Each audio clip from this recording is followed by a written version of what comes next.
So recently we worked through a sermon series here at the Baptist Church of Westchester called Vices and Virtues.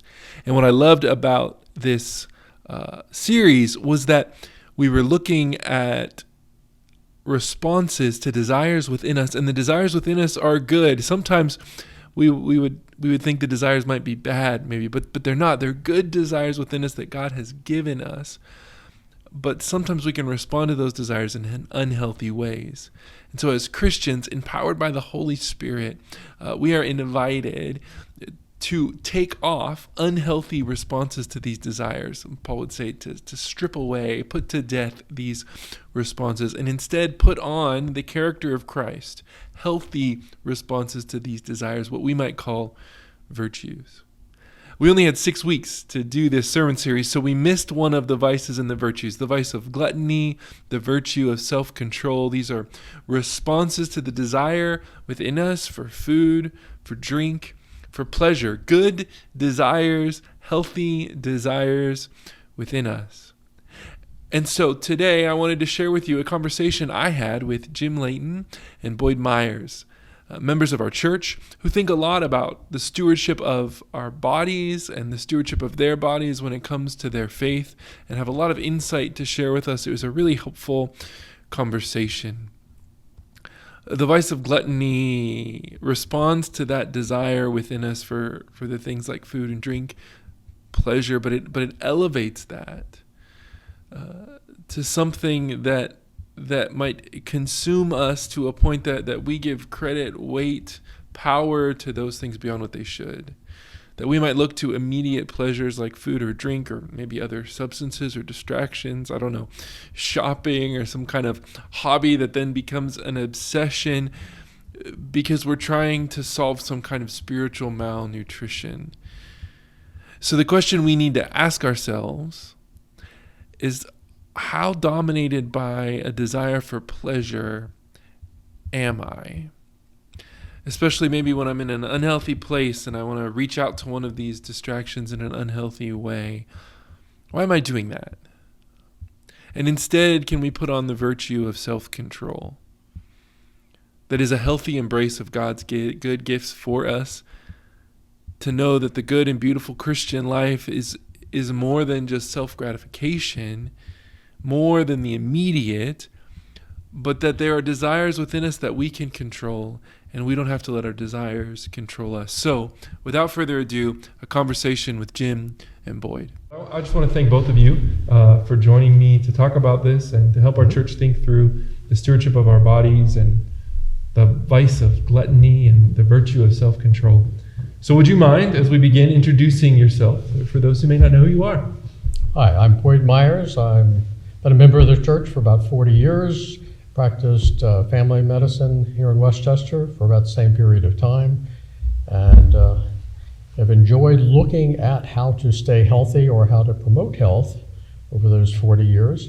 And towards the end of my career, actually entered into a new realm having to do with lifestyle medicine, which opened my eyes to many things that I was not aware of for the bulk of my practice that we can share later. Fantastic. I look forward to it.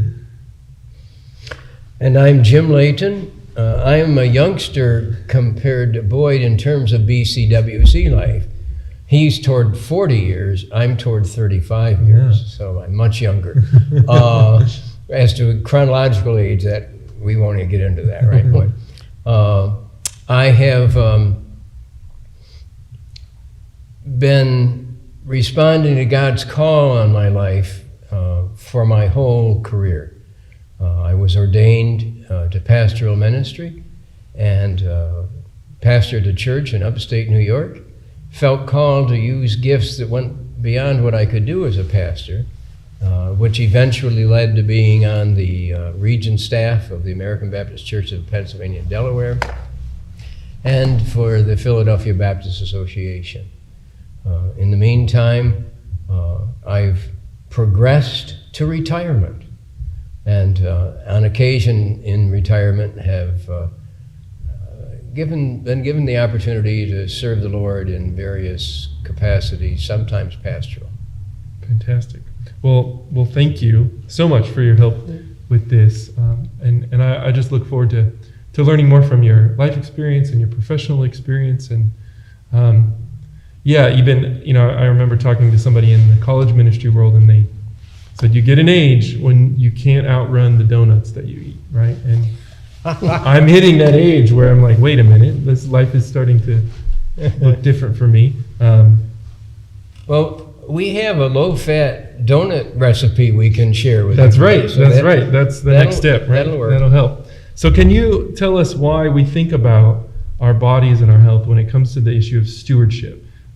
Both of you have done some work for our church and communicating and thinking about stewardship. Why is our bodies included in that? Because I don't think most people think of their bodies when they think about the word stewardship. The body, I guess, we have all these analogies. I guess one analogy would be a bank analogy. If you put something into savings for later, if you do something to put away for other times, that's quite helpful in the long haul. And I think a lot of what we have discovered about maintaining health has to do with doing ongoing maintenance to put things into the account to keep the body healthy, which might be exercise, it might be how you eat, it might be how you gather with people in common groups, interest groups. It might be living a passion. It might be using your faith in a way that, or being aware of your faith and how that integrates into taking care of yourself, what God has expected of us to care for and look out not only for others, as is commanded, but ourselves, and not to neglect ourselves in those maintenance issues and put deposits in all along as we go. Well, thank you, and thank you for sharing about how we think about that with community, and I think like our mental health and those sorts of things, because sometimes that gets overlooked, but that's just as much part of stewardship of our body as well. So thank you for that. Jim, anything to add? Yeah, as the chairperson of the Stewardship Committee for the Baptist Church of Westchester, I have prepared an answer. Now, more seriously, when you think of what the scriptures teach, I was drawn to Psalm 24. The first verse, and this is the New International Version, says, "The earth is the Lord's, and everything in it, the world and all who live in it." So my understanding based on verses like this is that God created all things, everything, including our bodies. And when you look at the first portion of Scripture in Genesis chapter 1, God made Adam and Eve stewards of creation, managers of it. And that continues to this day. So we are managers of all of what stewardship involves. And for our church, in recent years, we've thought of 6 T's, the letter T. And thinking of the environment, the first one is the terra firma, or the terrain. Holistic stewardship also includes the management of our time, how we use our abilities, our talents, what we do about the monies we have, our treasure. We also go beyond that, because time, talent, and treasure have been heard from time to time. To think of all that God's created also includes our relationships. What forms the togetherness times, what touches our heart. So those T's for that.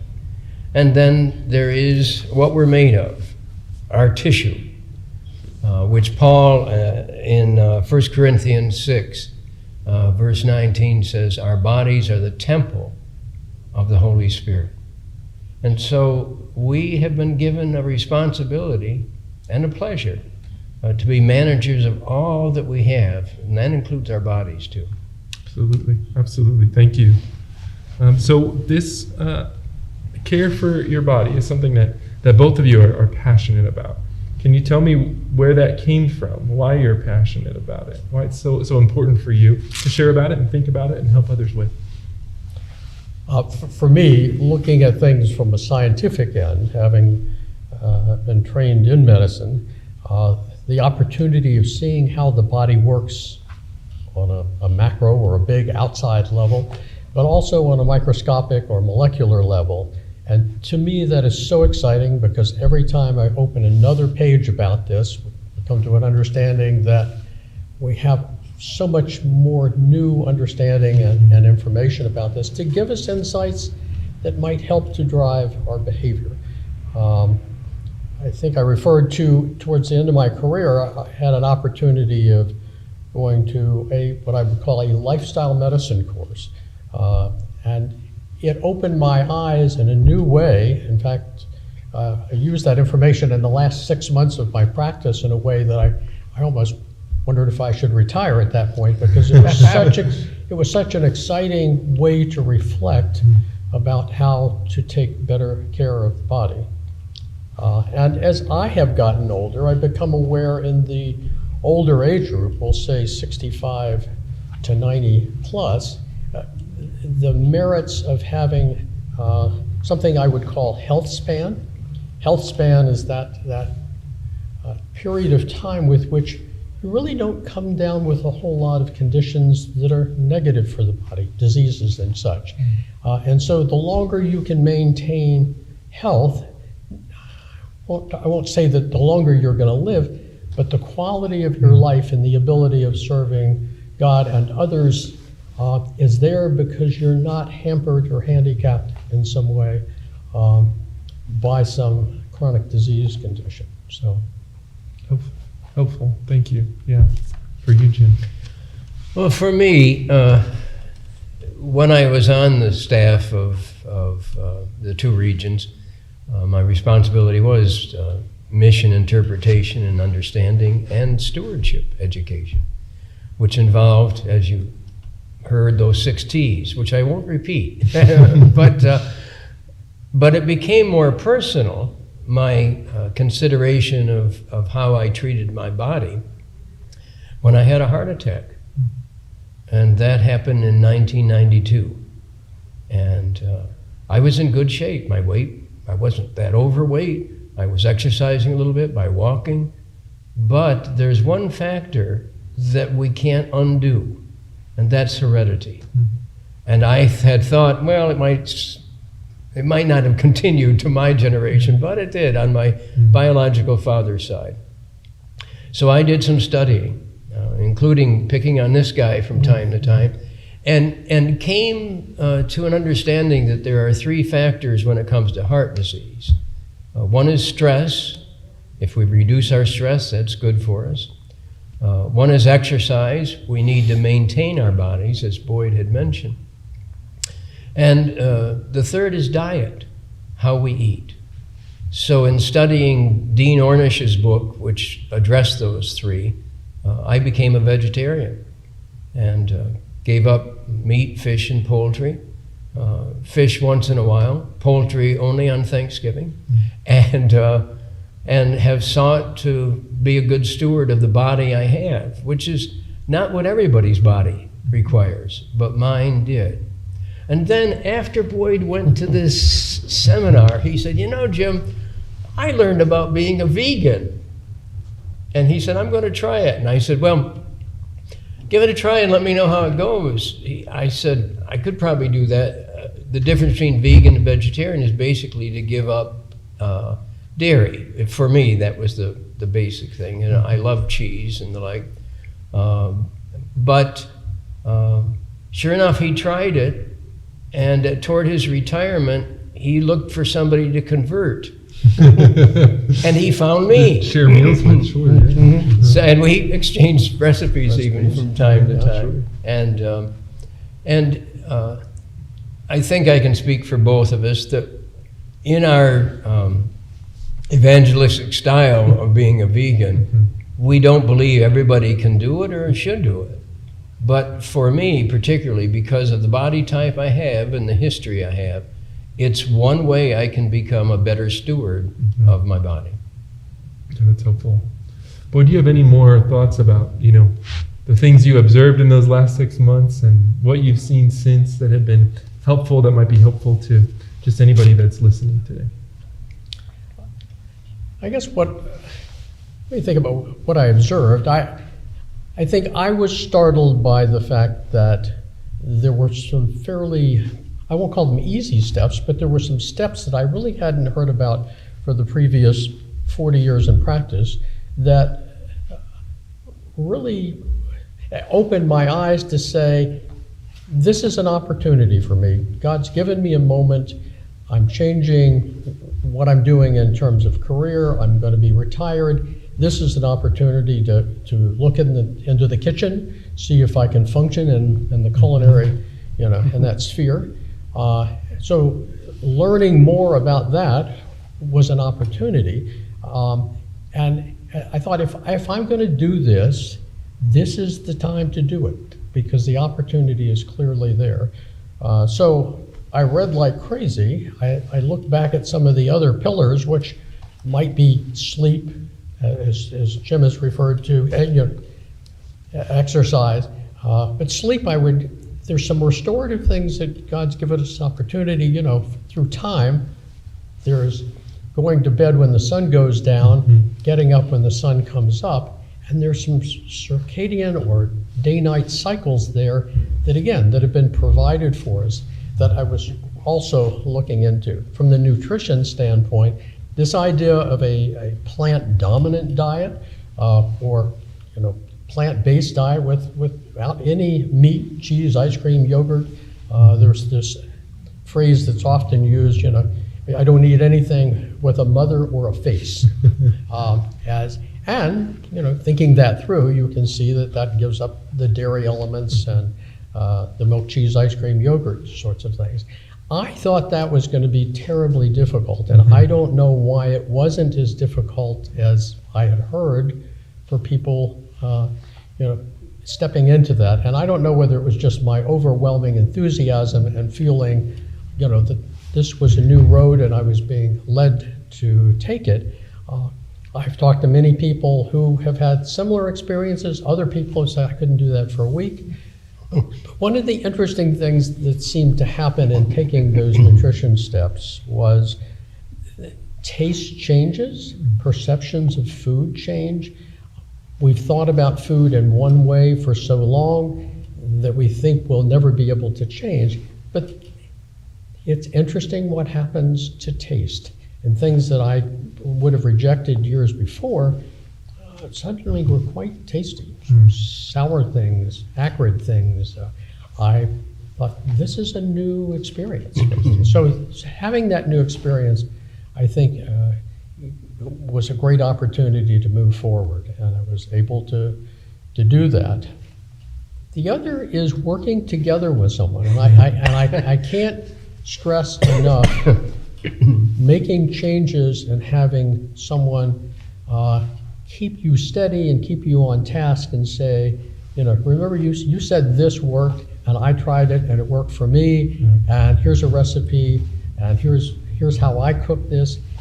That camaraderie-ship was something that was quite electric, and we continue to share those things when we see new ideas or share food. Here, try this, taste this.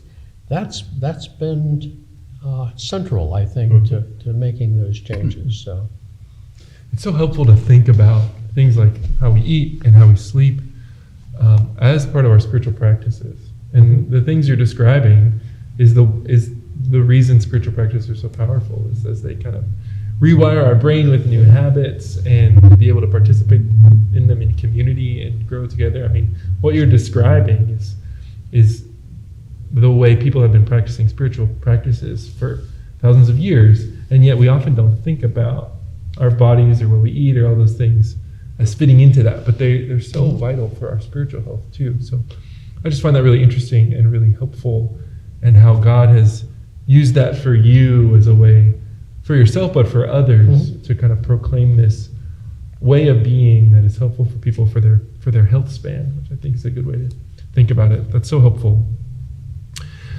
as I think about this, also we talked about already how this isn't the answer for everybody. This particular diet, of course, I think about when my wife was pregnant with twins and the amount of calories and double cheeseburgers that she needed to consume to make it through the day. But also I think about those who have unhealthy relationships with food and tied to all kinds of different things in their lives. For me, from my family history, food was often used to medicate. Right, you're having a bad day, go eat something that's bad for you. But for other folks, there is eating disorders and other things that affect people. How might you talk about, what advice would you give people like that who are dealing with their own unhealthy relationship with food, and maybe an invitation to changing how they eat or diet might feel like for them another burden or another excuse to do something unhealthy for themselves? Do you have any advice for someone like that? The arena of fasting is huge, and what that might mean in one circumstance to someone who is the psychodynamics that go into fasting and purging and those kinds of detrimental sort of health spheres that people enter. I don't think that's an easy one for us, even in what we're doing, to advise on that. That really takes professional intervention.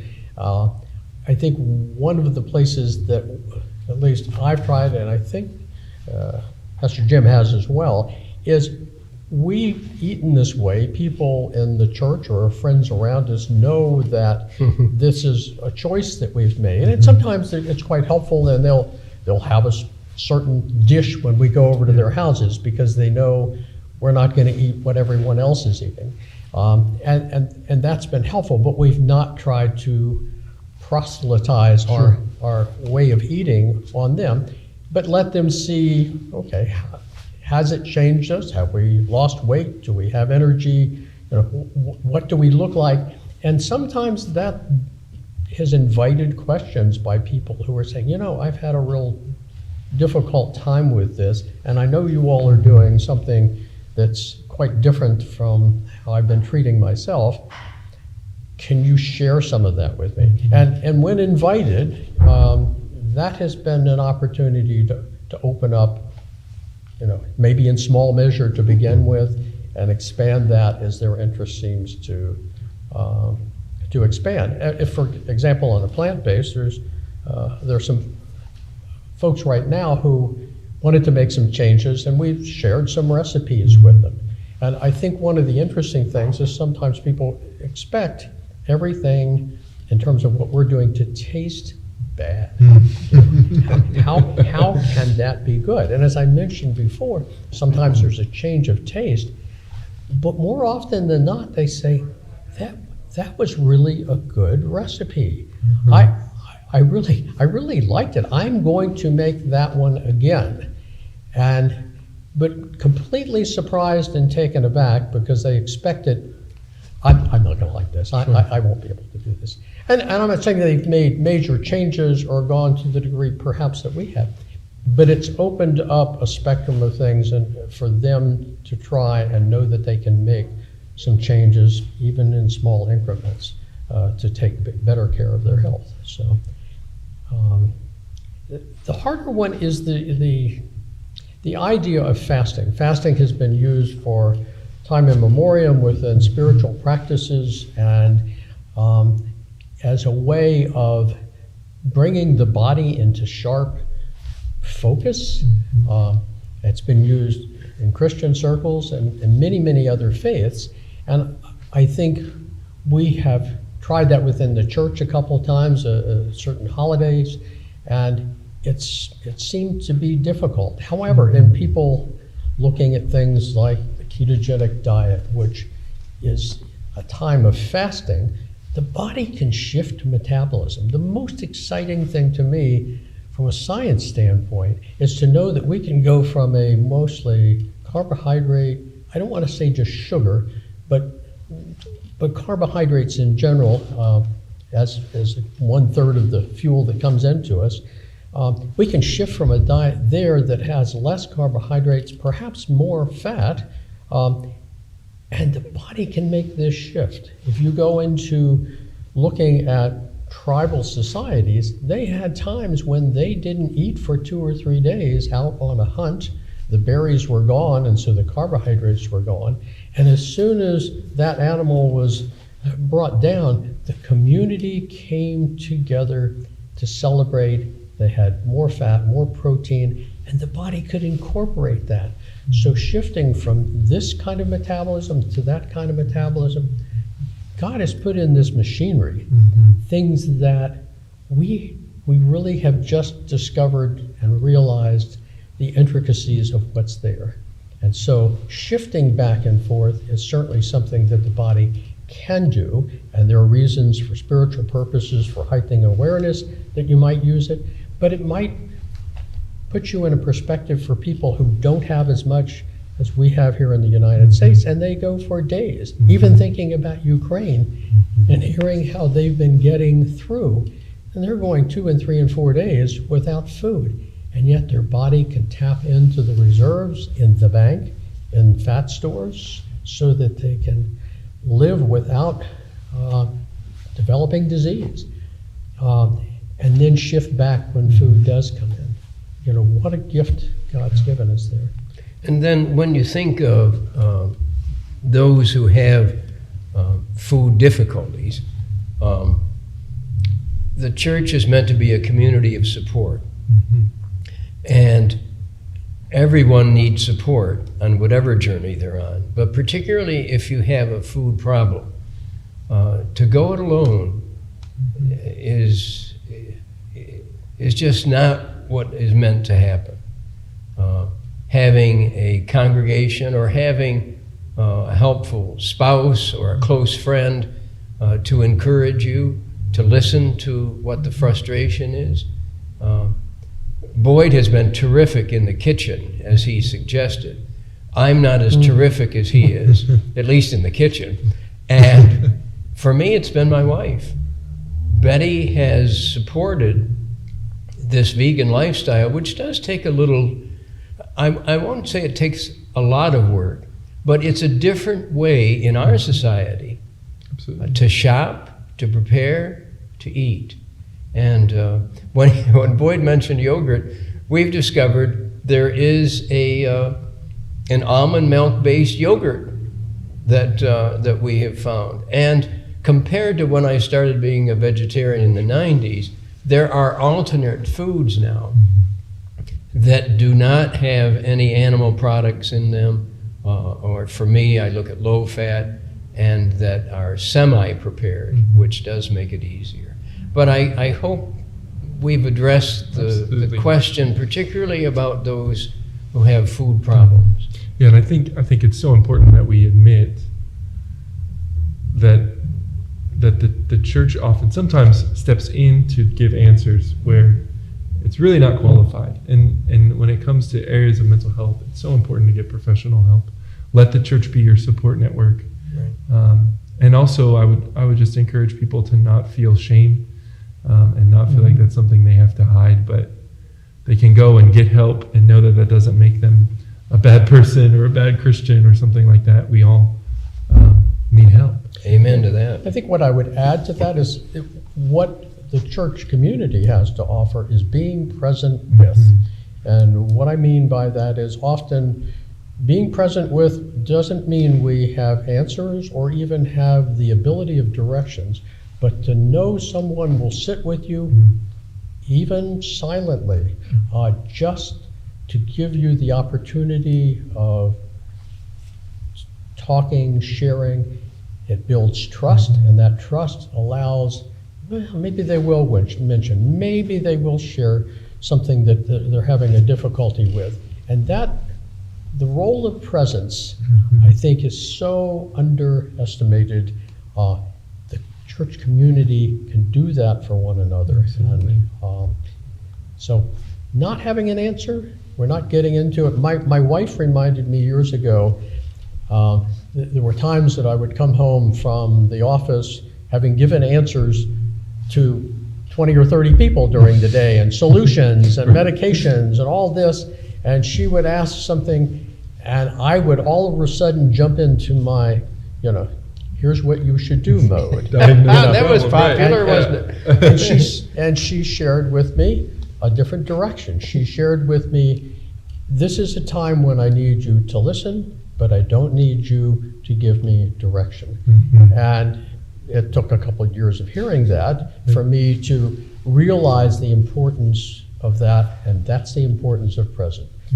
Being able to listen, nod your head, say, and be present with eyeball to eyeball.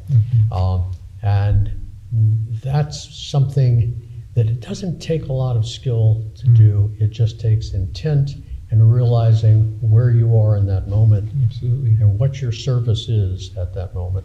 And that's very important, because not just for physicians, but a lot of us have been programmed to be problem solvers. All parents are problem solvers.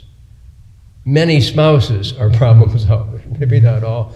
And to be a team and to listen, that's a good reminder, because we get so involved with what a person is feeling, the heavy feelings, that we want them to go away. We want to solve the situation so that they feel better. And Boyd's right, sometimes just being there. And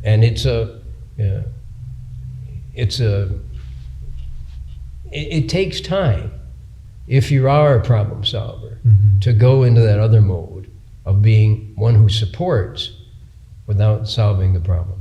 Absolutely. And sometimes it's just, and you can ask the direction. Is this one of those moments in our conversation where you want me to listen, or are you asking for direction? And that simple question gives very explicit directions as to how you can be most helpful. And they will tell you, I want you to listen. I want you, I need a solution. Yeah, sometimes we feel like we can't ask that question. We always have to infer, but it's so helpful to just say, do you need me? Are you looking for a solution, or just listening? And I often ask that of my wife, and she will tell me. Yeah. And it puts the direction of where you're going on the person's shoulders instead of on yours. And though they may feel a burden, it's their right to make that choice as to what they need. And it helps those of us who are helpers to know what direction to go. Right. It's great. Well, we could talk about that sort of thing all day, but I do want to talk about a little bit more about eating and stewardship of the body. And so in the book that we looked at as we went through the series on vices and virtues, Littering Vices by Rebecca DeYoung, one of the poignant questions she asks is, are we eating in a way that is appropriate to our health, appropriate to the people we live with, and appropriate in our vocation? So how do you think about answering that question? How might someone answer a question like that? Because it feels pretty big and scary to me as I read it. How might we answer that question for ourselves? Are we eating in a way that's appropriate to our health? Maybe that's the easiest one to answer. The people we live with, and then our vocation.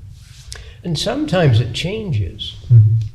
For me, it took a heart attack that informed me of what body type I had.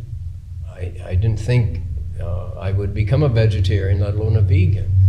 But for me, those were steps that I felt would give me better health, to be around for my kids and now my grandkids. So it is an individual decision. Right. We have members in the church, for instance, who are in their 90s, and I won't mention their names, but they can eat most anything. Yeah. Amazing. And that's their body type. There are others of us in our congregation who have eaten the normal Western diet, but have come up against some health concern or health challenge. And they then may be considering a different way of eating based on their new needs. And for people like Boyd and me, we're familiar with something called, is it Blue Zone? The Blue Zones. What's the Blue Zone about? Well, the blue zones are areas of the world where people live to be exceedingly old, 90 plus, we'll say. Sardinia outside Italy, some areas in the Philippines, western part of the United States, and Utah, or Loma Linda, California, rather, and several others. And what's been found in these areas is there are components, or I'll just say things that these folks seem to be consistently following that are quite different from here in the United States. There's community, there's sleep, there's community support coming in and seeing some of these elderly folks. And their diet is generally quite simple. And many of these sweet potatoes, as in the case of the Philippines. But it's recognized in these big population groups that they do something different than here, and it is giving them health span that I referred to a little while ago, a period of time where they have no chronic diseases, which is astounding compared to here. Right. So it's apparent that in population studies, one of the things we talk about in science is, double-blind controlled studies, where you've got controls and, you look at it in a very scientific manner and add up all your numbers to compare groups. And then there are studies that are sort of observational studies. Observational studies are where you just look from the outside and said, this group over here is doing different than this group here.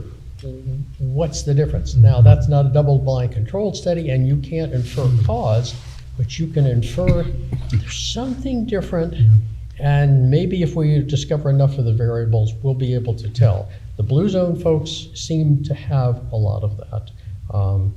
So were you referring to basically some subset of that? No, series? In terms of observation, maybe not double-blind study,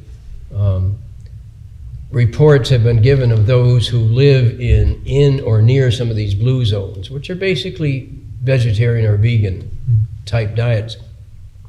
And then they move to the United States, where what's called the Western diet includes a lot of things they didn't have before. And with that move and with the change in their diet, they develop conditions that they didn't have before, medical problems that are affecting their body. So that's why at times when Boyd and I talk about this, we do get a little bit over the top by saying, give this a try, because it does work. It isn't that hard, and we want you around for a long time. And I think that's when she talks about the people you live with, right? As you mentioned, your kids. I think about Betty, who has adjusted her lifestyle as well, maybe less for her health, but more for your health. Yeah. And what a gift of stewardship that is, of stewarding that relationship. And I'm going to be saying health span now from now on. That's such a helpful way to think about it, because You're going to say what? health span. I think that's such a healthy way to think about our lives, and what choices am I making that mean I can serve people, I can be the best pastor I can be, I can do the things I'm called to do well because I've taken care of myself. Right. You set a foundation. Absolutely. Yeah. For your passion and your vocation, if you will, your calling to be able to be carried out, because that foundation is based on many, very firm concepts and will carry you for a longer time in a healthy manner. So, yes. It's helpful.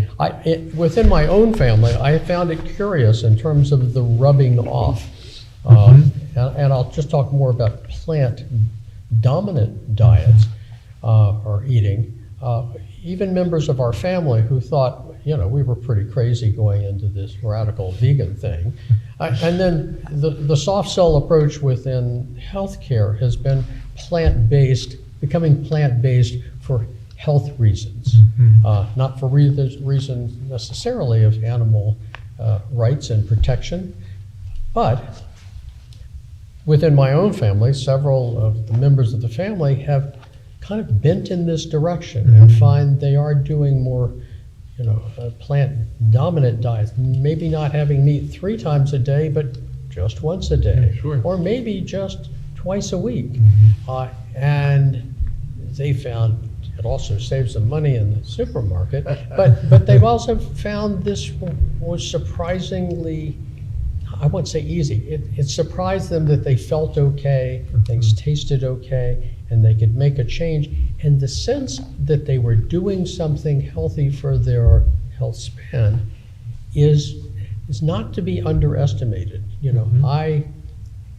I feel that I'm doing something to take better care of this temple, and that seems to rub off. On the other hand, even with animal rights issues, I've found that it made me look and reflect about those issues because I was kind of unaware of those before. But that might include, taking care of, those animals that are used, how they're slaughtered, how the excrement is taken care of, how not taking care of that has affected people's health around those areas. I don't want to get into details of that because it's maligning to some of the people who are taking care of, but some of those issues are changing because of sustainability, because of environment, and I'm excited about that. So some of that has also rubbed off on me because of taking this stance. I didn't see that coming. Am I out there with placards? No, I think people who have that passion are going to continue that, and I'm happy to support them. But that's been something unexpected.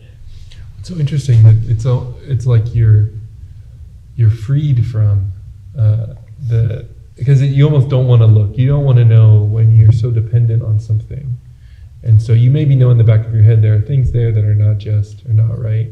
But I'm not going to pay attention to it because it's so part of my routine in my life.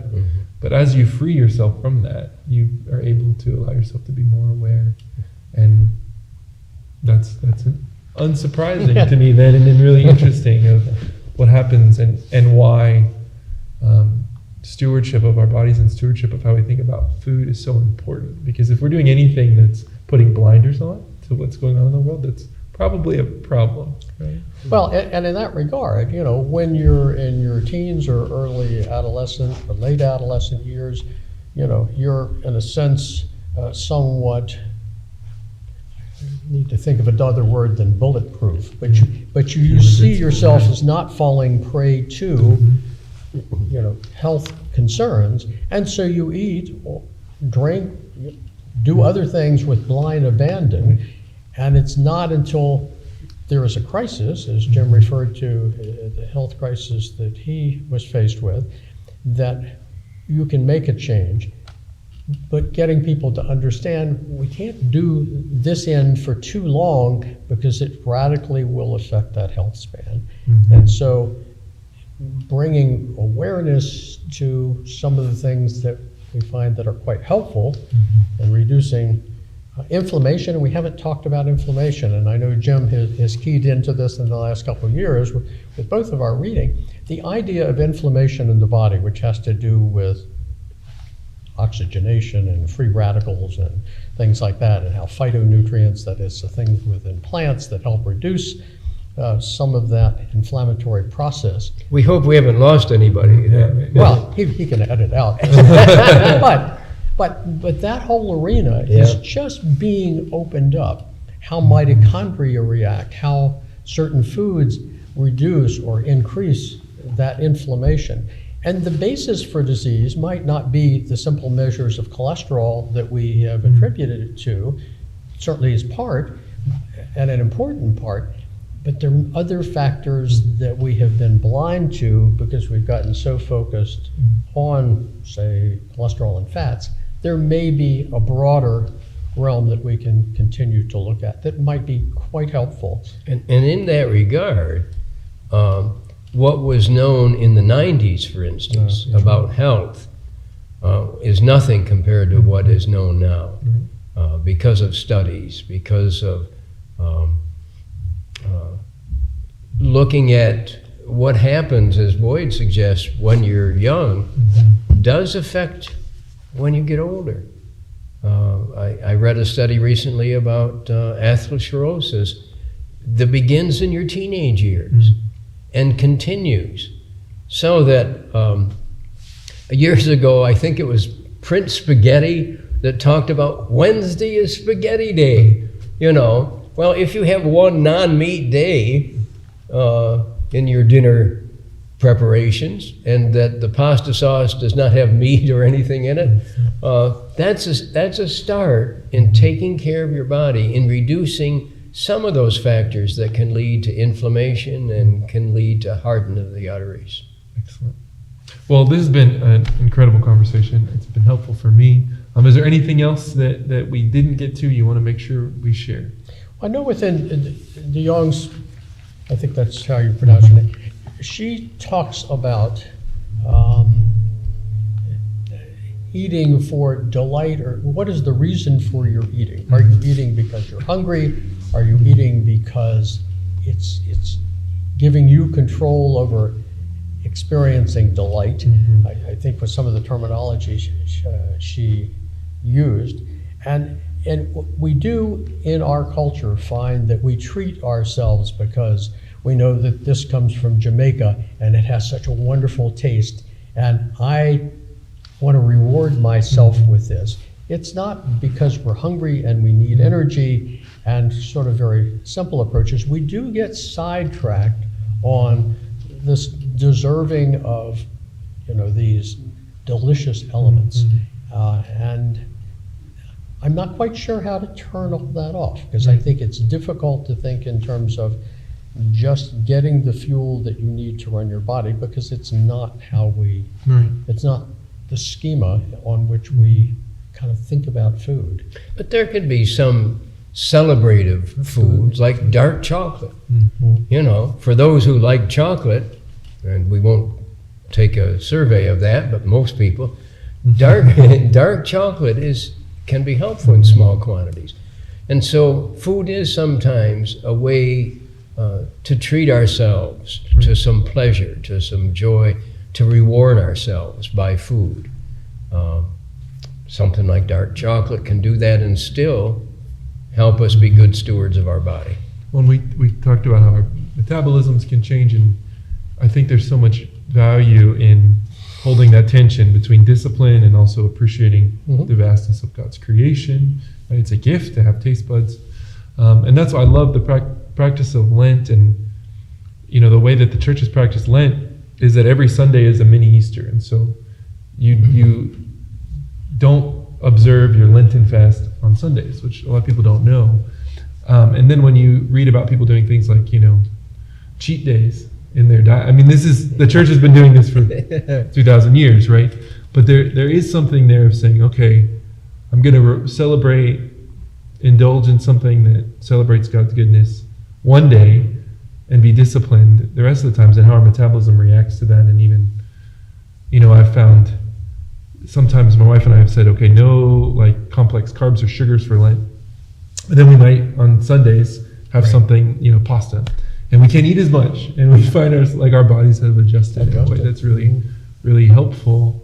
So there's a tension there that I think is really interesting, that allows us to delight, but not rely on the delight, or delight in an unhealthy way.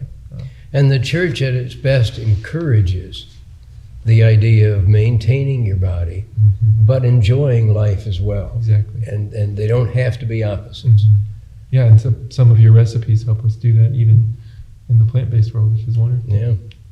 Well, even with Ramadan, we had about 5 years ago, the Muslim community invited us to participate in the ending of the Ramadan fast locally, and a number of churches went to participate, and it was just it was foreign to us, because we were learning about another faith and how they operate, but again, how they use fasting as a means of, as a discipline, and that may not be the whole of it. That's part of what we learn, But breaking that fast and the celebratory nature of the community together, the preparation of food, the sharing of food, not necessarily the overindulgence, but there were those who were more enthusiastic at the end of that. So there's something to that discipline that's shared, at least across several faiths, as an example. So, but anyhow. Anything else? Did we answer that last question? I think so. About vocation. I think that I didn't quite understand her question about vocation. Well, it could refer to the calling, whatever that calling is, or it could be referring to employment. Yeah, I think when I think of vocation, I think of it as a calling, can be employment. I think your answer early on about health span helped me answer that question, because I'm unable to fulfill my vocation if I'm not healthy. And so how am I stewarding my health in a way that's equipping me to do what I'm called to do? Vocation and family as well. Absolutely. For the family to see you be able to make choices that they maybe don't see as purposeful choices in the beginning, but as they ask you about, my friend doesn't do this, but you do this. Why did you make that choice? So it invites questions over time from family. And being a good steward of your body is a way to say, I love you, to those who are closest to you. Absolutely.